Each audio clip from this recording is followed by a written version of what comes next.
नमस्कार। सुबह 7 बजे की खबरों में आप सभी का स्वागत है। मैं हूं नीलू और इस वक्त बड़ी खबर अलीगढ़ से, जहां पर भीषण सड़क हादसा हुआ है। पिकअप गाड़ी की कार से टक्कर हो गई है। बारातियों को लेकर जा रही थी पिकअप। 20 से ज्यादा लोगों के घायल होने की आशंका इसमें जताई जा रही है। घायलों को जिला अस्पताल में भर्ती करा दिया गया है। थाना अकबराबाद क्षेत्र के जीटी रोड हाईवे पर यह हादसा हुआ है, जहां पर पिकअप और कार आपस में टकरा गई, जिसमें बताया जा रहा है कि जो पिकअप थी बारातियों को लेकर जा रही थी, तब ये हादसा हुआ। इसमें 20 से ज्यादा लोग घायल हुए हैं और घायलों को फिलहाल तो जिला अस्पताल में एडमिट करा दिया गया है। बातचीत करने के लिए रंजीत सिंह फोन लाइन पर इस वक्त हमारे साथ जुड़ गए हैं। रंजीत, किस तरह से वो ये हादसा हुआ है और कितने लोग इसमें घायल हुए हैं? देखिए, मैं आपको पूरा मामला बता दूं। ये अकबराबाद के जीटी रोड स्थित एक्सीडेंट हुआ है। ये एक पिकअप जो है बारातियों से बढ़कर बारात जा रहा था और वहां एक तेज गति से आ रही कार ने टक्कर मार दी, जिससे पिकअप वहां रोड के किनारे पलट गया। 20 से 25 बाराती इसमें सवार थे जो वहां पर गिर गए। गिरने के बाद इमरजेंसी में स्थानीय पुलिस और राहगीरों की मदद से उनको जिला अस्पताल पहुंचाया गया, जहां उनका इलाज चल रहा है। फिलहाल उनकी कंडीशन खतरे से बाहर बताई जा रही है। जी। और इसमें क्या बच्चे भी थे क्या रंजीत? जी, निश्चित रूप से इसमें 2 से 3 बच्चे भी थे, इसमें महिलाएं भी थीं, इसमें बुजुर्ग भी थे, इसमें सभी लोग थे जो एक बारात में शामिल होने के लिए जा रहे थे। और वहां एक्सीडेंट होने के दौरान इनके काफी चोट आई है, जो कि डॉक्टरों ने इनका इलाज किया। लेकिन फिलहाल इस टाइम ये सीरियस कंडीशन से बाहर हैं और इनका इलाज हॉस्पिटल में जारी है। ठीक है रंजीत, बहुत बहुत शुक्रिया आपका जानकारी देने के लिए। और न्यूज 18 की खबर का बड़ा असर हुआ है। ग्रेटर नोएडा में भाई के साथ जा रही लड़की से छेड़छाड़ का यह मामला है। खबर चलने के बाद एक्टिव हुई पुलिस और फिर इसमें 2 आरोपी गिरफ्तार कर लिए गए। बाकियों की तलाश भी इस वक्त जारी है। जीटी रोड पर कार सवार मंचलों ने छेड़खानी की थी। विरोध करने पर कार में खींचने की कोशिश भी की थी, इस तरह का आरोप भी इन पर था। लेकिन अब इस पूरे मामले में न्यूज 18 ने जिस तरह से खबर दिखाई, इस खबर चलने के बाद एक्टिव पुलिस हुई, 2 आरोपी गिरफ्तार किए गए हैं, जबकि बाकियों की तलाश इस वक्त चल रही है।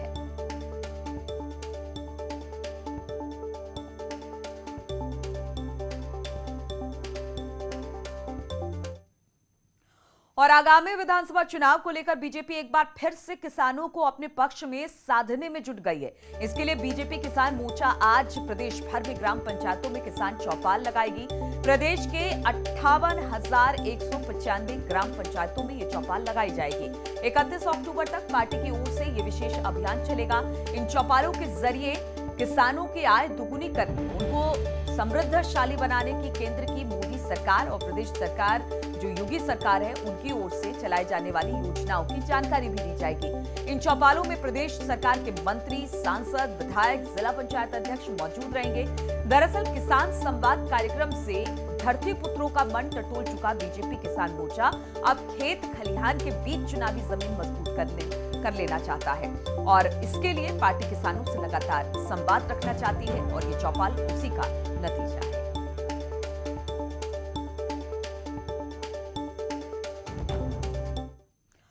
केंद्रीय मंत्री स्मृति ईरानी आज अमेठी के दौरे पर रहेंगी। दोपहर बाद वो अमेठी जाएंगे और कई कार्यक्रमों में यहां पर शिरकत करने वाली हैं।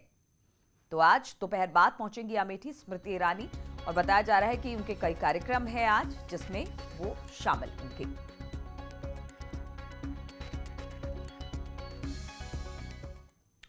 और लखीमपुर खीरी मामले में एसआईटी की टीम अब सुमित जायसवाल की तलाश कर रही है। बताया जा रहा है कि घटना के समय सुमित थार में सवार था। उधर आशीष मिश्रा की पुलिस कस्टडी रिमांड की अवधि पूरी होने से पहले ही वापस जेल भेज दिया गया है। इससे पहले एसआईटी उसे मौका वारदात पर लेकर गई। क्राइम सीन रिक्रिएट किया गया।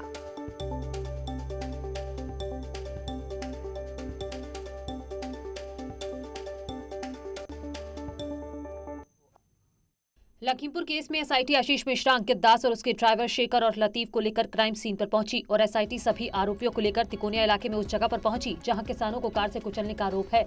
एसआईटी ने क्राइम सीन पर आरोपियों के साथ पूरी घटना को रिक्रिएट किया। एसआईटी ने 3 पुतले बनाकर सीन रिक्रिएशन किया और सबूत जुटाने की कोशिश की। इस दौरान मौके पर भारी पुलिस बल तैनात किया गया था।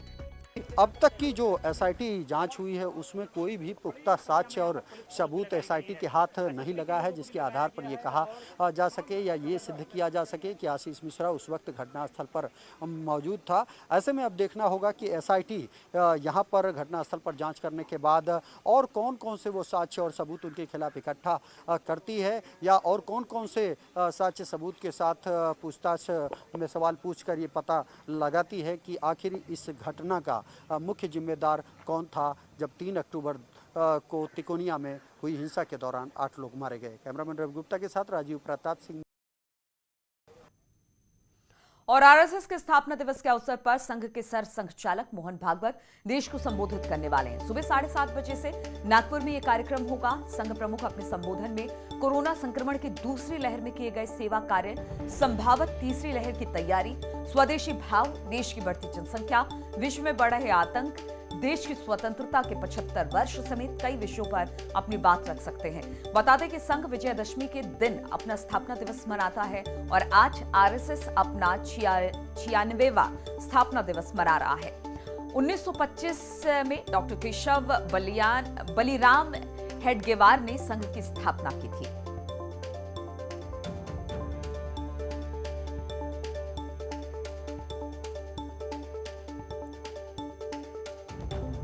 तो आज मोहन भागवत, हम आपको बता दें कि आज आरएसएस का 96वां स्थापना दिवस है और इस मौके पर आज खुद सरसंघचालक यहां पर मौजूद रहेंगे और यहां से बहुत सारी ऐसी बातें हैं जो इस मंच से संघ प्रमुख अपनी रखने वाले हैं। खासतौर पर कोरोना की दूसरी लहर में किए गए सेवा कार्य की बात यहां से होगी, संभावित तीसरी लहर की तैयारी, साथ ही साथ स्वदेशी भाव, देश की बढ़ती जनसंख्या, विश्व में बढ़ रहे आतंक, देश की स्वतंत्रता के 75 वर्ष समेत कई विषयों पर अपनी बात संघ प्रमुख इस मंच से रख सकते हैं। और सीएम योगी गोरक्षनाथ पीठ के पीठाधीश्वर भी है। ऐसे में नाथ पंथ की परंपरा के मुताबिक सीएम योगी विशेष भूमिका में नजर आएंगे। विजयदशमी के दिन गोरखनाथ मंदिर में सीएम योगी की शक्ति पूजा सुबह से शुरू होकर रात तक चलेगी और इस बीच सीएम योगी राजा की भूमिका में भी नजर आएंगे।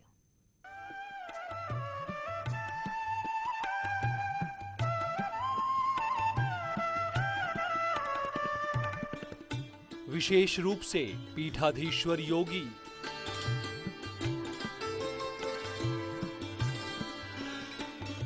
नाथ पंथ सेना के साथ भव्य यात्रा,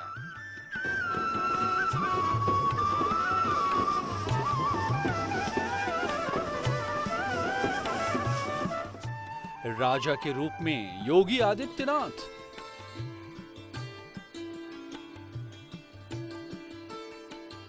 गोरक्षनाथ पीठ में आज का दिन खास है।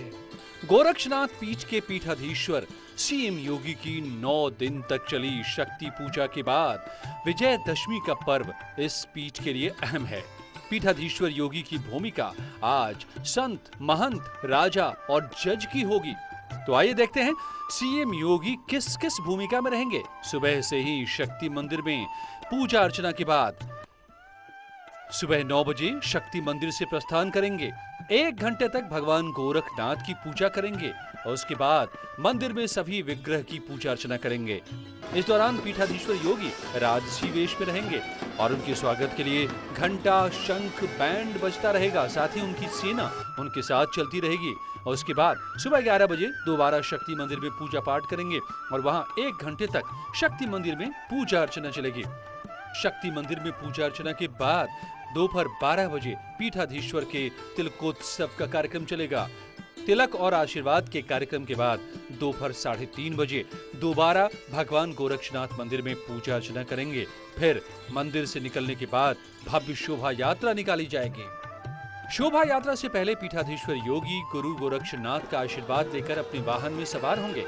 तुरही, नगाड़े और बैंड बाजे की धुन के बीच गोरख पीठाधीश्वर की शोभा यात्रा मानसरोवर मंदिर पहुंचेगी। मानसरोवर रामलीला में प्रभु श्री राम का राज तिलक करेंगे और उसके बाद शाम 7 बजे तक गोरक्षनाथ मंदिर में वापसी हो जाएगी।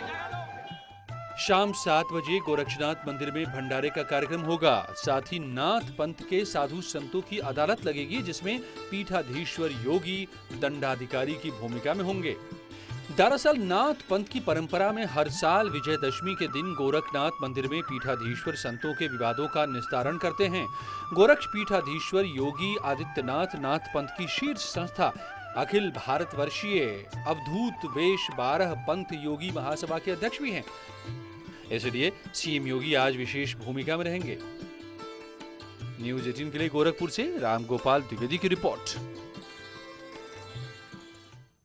और आम भक्तों के लिए खुशखबरी है। दिसंबर 2023 तक श्रद्धालु गर्भगृह में भगवान राम के दर्शन कर सकेंगे। राम जन्मभूमि तीर्थ क्षेत्र ट्रस्ट ने ट्वीट कर ये जानकारी दी है। हम आपको बता दें कि अयोध्या में श्री राम जन्मभूमि मंदिर का निर्माण कार्य तेज गति से चल रहा है। पहले चरण का काम पूरा हो चुका है और दूसरे चरण का निर्माण कार्य अभी जारी है और ये नवंबर मध्य तक पूरा हो जाएगा। उसके बाद फर्श बनाने का काम शुरू होगा। उम्मीद है कि दिसंबर 2023 तक श्रद्धालु गर्भगृह में भगवान राम के दर्शन कर सकेंगे।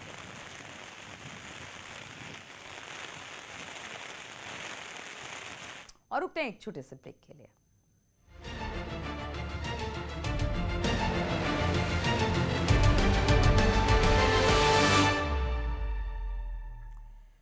खबर अब गाजीपुर से लेते हैं, जहां पर एक युवक की गोली मारकर हत्या कर दी गई। करंडा थाना क्षेत्र के पहाड़पुर गांव में ये वारदात हुई है। बताया जा रहा है कि युवक के पड़ोसी के भांजे ने अपनी मां के साथ मारपीट की थी। इसको लेकर विवेक अपने पड़ोसी के साथ उसकी बहन के घर पर पहुंचा। आरोपी को समझाने की कोशिश की, लेकिन बौखलाए आरोपी ने उसकी गोली मारकर हत्या कर दी और वहां से फरार हो गया।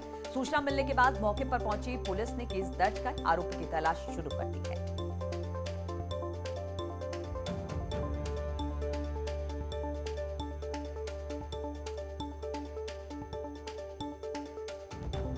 ये सुदीप है, ये अपनी माँ को ही मारने लगा।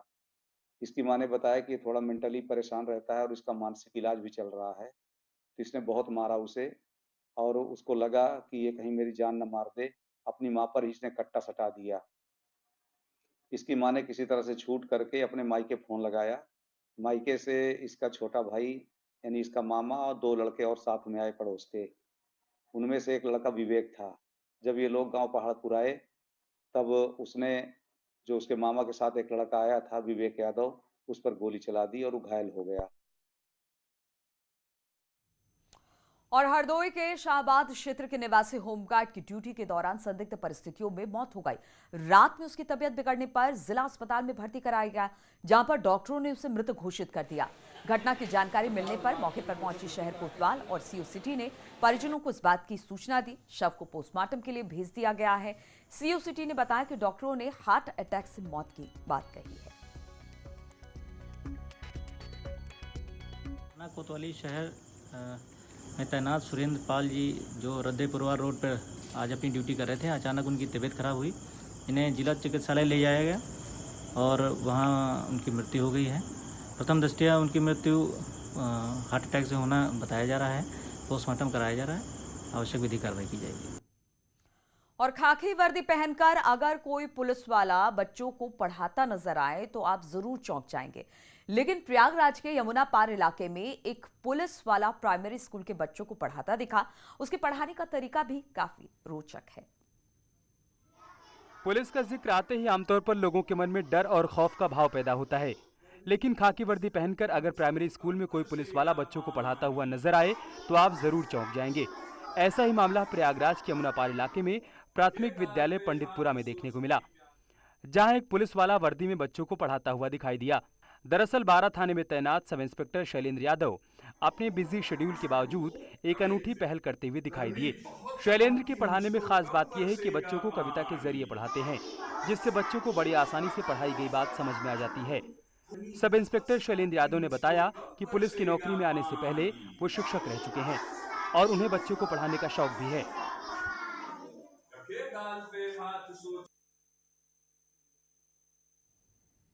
और प्रधानमंत्री मोदी ने अयोध्या की रामलीला की तारीफ की है। सरयू तट पर हो रही रामलीला की तारीफ करते हुए प्रधानमंत्री मोदी ने रामलीला कमेटी को पत्र भेजकर बधाई दी है। उन्होंने लिखा कि रामलीला युवाओं को संस्कृति से जोड़ने का माध्यम है।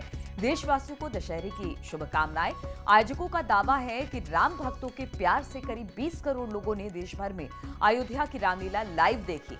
रामलीला का प्रसारण दूरदर्शन पर हो रहा है अयोध्या की रामलीला विश्व की सबसे बड़ी रामलीला है।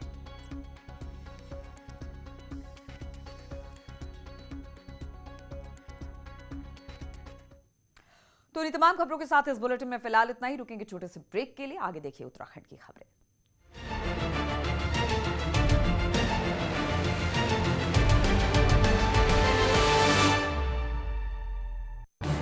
इस न्यूज हेडलाइंस के प्रायोजक